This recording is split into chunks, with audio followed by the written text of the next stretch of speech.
Alright lads, so it's currently a new week over on Bleach Soul Resonance. Right now we are entering week 2 of our current 1 month event calendar. And with that in particular, there are 3 new things coming our way, currently available on the Southeast Asian versions of the game. But if you are on global, this will be available in around 10 hours time at daily reset. In case you are curious though, what exactly is coming our way, well, let's break down all the news that we did get today. So the first one and the biggest in terms of rewards here is going to be now the unlocked event interlude. This is going to serve as the story part of the event. We had something similar with Toshiro, but this one does work completely different. It's kind of different, fun. It's a bit more engaging in my opinion, but you are going to get a lot of rewards here. So as to not spoil the puzzles, because the idea, the way this event does work is that you are going to first watch the cutscene. The cutscene itself is just screenshots from the anime. At least we have that though. The Toshiro event didn't even have that. Once you clear that, you will get spirit jades, and then you are going to go down to the bottom right where you can obtain memories. Each quest upon clearing does give 20 spirit jades, but with that you're also going to collect memories. And then with these memories, you're going to go to the EX1, EX2, EX3, and solve the puzzle by putting 3 of the images on display. And I guess this can be used as an example of what it's going to like, what the first one does like. You have to pick between the 8 or so memories that you did get and use those memories to solve the puzzle to fit the story. Once you do that, you are going to get 50 spirit jades, and then with that, you can go and read the story itself, and I believe that also does give you more spirit jades. So in total, you're looking at around 250 plus per chapter, and right now, starting tomorrow on Global, you are going to get access to 2 of those that you can do right away. The others, for example, 3 and 4 are going to be time gated, and then 5 and 6 will be available day 3. So 3 days at most to get all the rewards here. And then after you beat old times 2, you are going to unlock the relationship deduction. No idea what that is now. But again, like I said, the event is fairly simple. You go in, watch the cutscene, go down to here, clear all quests, and then with those memories, you want to complete the puzzles. Some of them are even easier. For example, this one, you just literally pick one of them. And again, you are getting a pretty decent amount of rewards in total from the event interlude itself. We are going to get 1,650 spirit jades. So basically a free multi just from this section alone. Now, alongside that, we are also going to get the bingo scratch off. This is going to last 2 weeks. So this is very similar, I assume, to the Twisted Fate event that we just had, currently still available on Global. Every day when you spend stamina, you are going to get tokens. So right now you can get 5 daily. But alongside that, there are special challenges where you can get even more tokens by spending upwards to 1,500 stamina over the next 2 or so weeks. So very easily done. Just play the game, do your dailies. You can be getting these tokens, and then you can come here, scratch off 5. It's completely random what you do get. In a sense, it's random, but we're all going to get the same rewards at the end of the event. But it's kind of cool. So, Scratcher, can we get something lucky? Some decent rewards here. We did get 2 lines connected. Lovely. And we did get 40 spirit jades there. Not too bad. And then the last one, this should be it. That gets all of them. And right now, we get a bingo. Hooray. And what is that giving us in particular? Again, a good amount of gems here. Or spirit jades.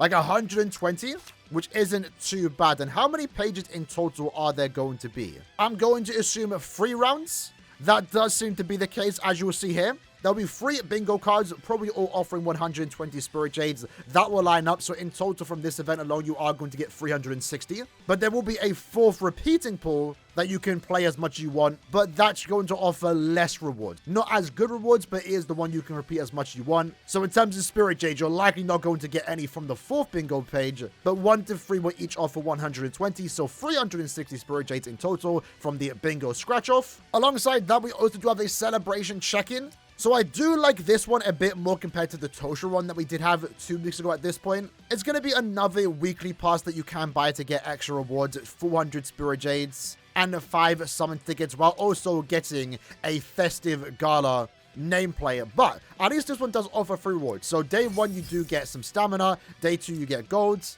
3 and 7, you are going to get corridor keys. Nothing super crazy, but any extra helps, honestly. Even the gold I'll take. And in day 5, you are going to get more stamina. Honestly, I just consider these the dolphin packs, but at least this time it does offer some free rewards. Now, alongside that, we are also going to get the Snowball Assault. This is a Christmas-themed event, which is pretty cool. well timed too, because today is Christmas, so Merry Christmas, Happy Holidays for those that are currently watching. And you do get some decent rewards here. In total, you are going to get 500 Spirit Jades. Fortunately for us, they do tell us outright.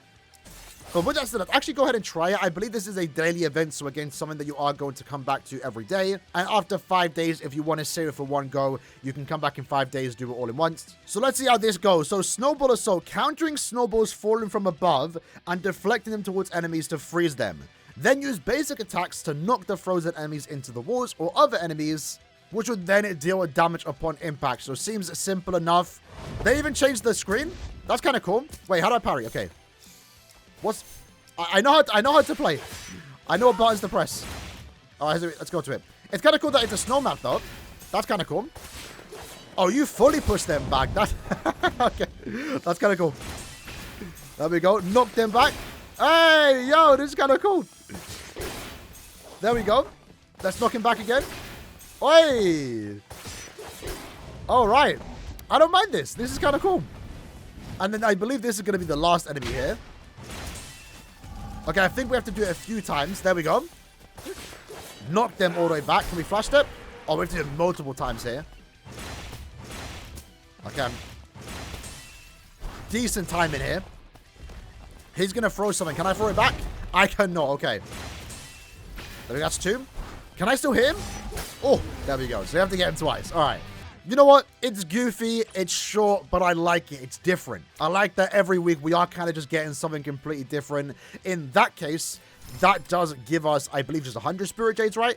100. You're pretty much going to probably kill 3 a day. So every day you'll get 100 Spirit Jades for 5 days. And then the last thing to play is the Culinary Whimsies with Orihime. This is a cooking event that was available in the beta, and finally I can now play it in English. I want to assume this will be an event that becomes permanent in the future. I see no reason why it can't, but we can get some Spirit Jades here. So what you are going to look at is that we can get a decent amount of Spirit Jades here. Let me count in particular how much we can get. So in total from here, we are going to get 440 Spirit Jades. But I think the best part about it is that we get to see Orihime. We get to cook with her.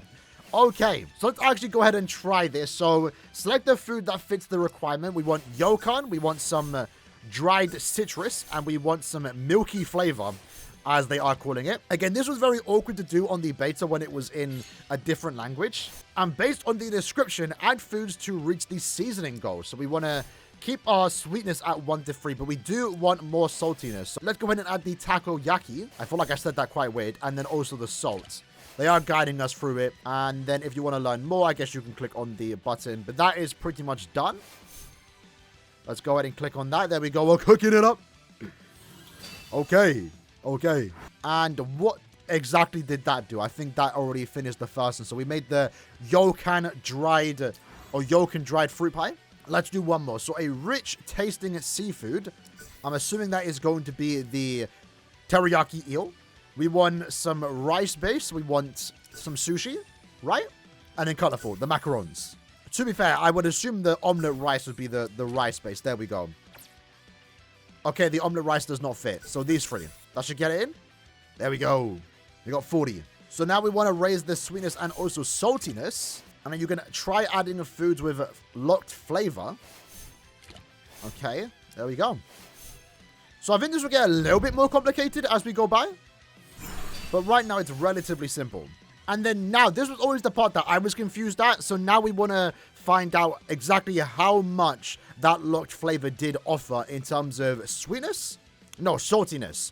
So what was our saltiness? 5? So we are in the 4 to 6 section. So the saltiness for the omelet rice should be 1. And that is correct. So I guess that's how the event does work. And then now whenever we do use this in the future for a different recipe, we are going to know the exact amount of sweetness and saltiness that it is going to offer. So make sure you do get those little quizzes at the end right. I do like this though. Again, it's just different things. It's little things. I'm here for it. And is this one time gated? I don't think it is. You might be able to do this all in one go. Don't quote me on that because I'm not going to do this all in one video, but you might be able to. So right now is a good time to be playing a Bleach Assault Resonance. The last week before Gin does come out, he will be here this time next week. So if you are someone that is still summoning for Aizen or is currently saving up for Gin or maybe a future character, there's a lot of Spirit Jades to be had here. Again, quickly recapping the event interlude. You can do 2 chapters a day, and by day 3, you will get access to all the event chapters. And through this event, you are going to get 1,650 Spirit Jades. Through the bingo scratch off, this is something that you can technically do in 1 to 2, 3 days maybe. It depends. If you have a lot of stamina saved up, you can mash it out all in one day. But with that, you are going to get a bunch of Spirit Jades here, in particular 360, 120 per round, and round 4 you can just repeat as much as you want to. Every single day there's going to be a Snowball Assault event where you can get 100 Spirit Jades daily for 5 days. And then we also have the Orihime Cooking event, which does give 440 Spirit Jades. And also worth mentioning, we also do now have double rewards in the stamp section of the game, the Realm of Mutation. The cool part about this is that when you do spend your free run or 2 free runs a day, it does count towards the double drops. So if you want to farm other parts of the game, let's say you're still spending a lot of stamina in the supply section, you still can do that, but you want to make sure you are doing 3 runs of Realm Mutation daily. 2 of them can be free, 1 can be spent with stamina, and you are going to get double rewards, which is actually really cool that it does count for the free attempts. Either way, that's all the events that we have today. Will be available tomorrow on Global. Hope you guys enjoyed the video. I'll see you guys next time. Take care and peace.